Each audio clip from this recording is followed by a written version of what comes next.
पर भी बात होगी, लेकिन जरा वरिष्ठ पत्रकार विपिन शर्मा जी हमारे साथ मौजूद है, उनका हम रुख कर लीजिए। विपिन जी, आपको क्या लग रहा है एक वरिष्ठ पत्रकार होने के नाते? देखिए, जब तक मीटिंग नहीं हुई थी, जब तक इस बैठक में लोग नहीं पहुंचे थे, तो बाहर तब तक मीटिंग में जाने से पहले था मोदी को हराना है, मोदी को हराना, मोदी को हराना। लेकिन जब मीटिंग के अंदर सारे लोग इकट्ठे हुए तो राहुल को दूल्हा बनाना है।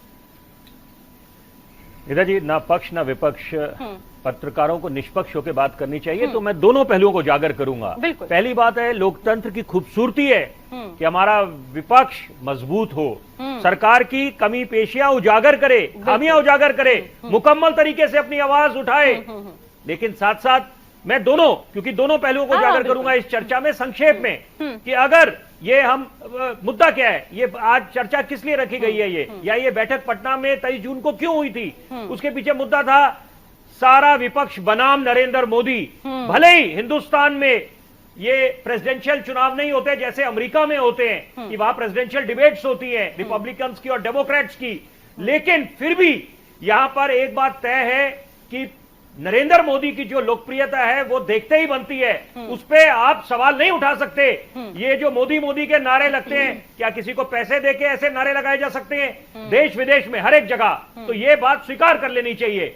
और दूसरी बात, अगर विपक्ष की बात करें और खासतौर पे ग्रैंड ओल्ड पार्टी कांग्रेस की, क्योंकि अगर यहां पर कड़ा मुकाबला होगा 2024 में, तो उसमें कांग्रेस की भूमिका की बहुत अहमियत होने वाली है। और ये किसी को भी हल्का नहीं समझना चाहिए। ये कह देना चाहिए कि बिल्कुल आसान रहा है भाजपा की, तो सरासर गलत है। ये हमने पिछले भी चुनावों में देखा है कि चुनावी पंडित अपने अपने आंकलन लगा रहे थे, बिल्कुल वो फेल हो गए थे।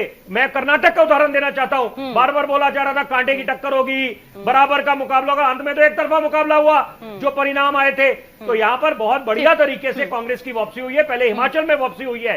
तो ये भी कारण है कि यहां पर अब विपक्ष को दोबारा उम्मीद की किरण नजर आई है और कांग्रेस के साथ हाथ मिलाना चाहते हैं। और सबसे बड़ी बात है, कांग्रेस पार्टी ने बलिदान दिया है, इसको भी पा दिया है, तो उनको हल्के में नहीं ले सकता। उनके हर एक बयान के पीछे कुछ ना कुछ मायने होते हैं। तो क्या अगर यहां पर सेहरा उनके सर पे होता है, तो क्या ऐसा कुछ मास्टर स्ट्रोक खेलेगी कांग्रेस पार्टी कि यहां पर अंत में बिल्कुल किसी और का नाम चयन कर दिया जाए, किसी और का नाम आगे लेके आ जाए, तो वहां पर ताकि एक तीर से कई निशाने लग जाएं। और मकसद एक है कि भाजपा को सत्ता से दूर रखना है और किसी भी हालत में 2024 में यहाँ पर चाहे उसके लिए किसी भी नेता के लिए रजामंदी हो जाए। बिल्कुल। अजय जी, बहुत अच्छा ये सवाल है कि क्या